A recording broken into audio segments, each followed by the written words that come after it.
Desy Ratnasari hapus foto-foto mesra gegara takut dosa. Artis senior Desy Ratnasari menghapus foto mesra dengan desainer Karen Delano karena takut dosa. Diketahui Desy Ratnasari sebelumnya ramai dihujat gegara posting foto mesra dengan Karen Delano di Instagram pribadinya.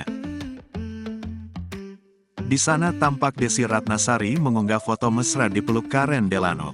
Namun kini dirinya telah menghapus foto tersebut karena menyadari bila dirinya sudah berumur.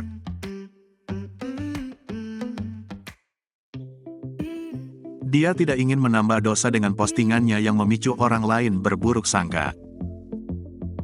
Bismillahirrohmanirrohim. Mohon maaf ya kakak Karen Delano, saya posting foto ini aja supaya menjaga orang lain tidak berkomentar negatif yang cenderung berburuk sangka, tulis dia di akun Instagram.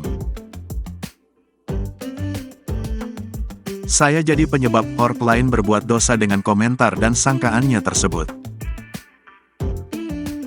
Jadi dosa jariah deh, imbuh dia. Maaf atas ketidaknyamanan ini, maklum sudah tua, sudah kebanyakan dosakan masa mau tambah dosa jariah lagi, katanya.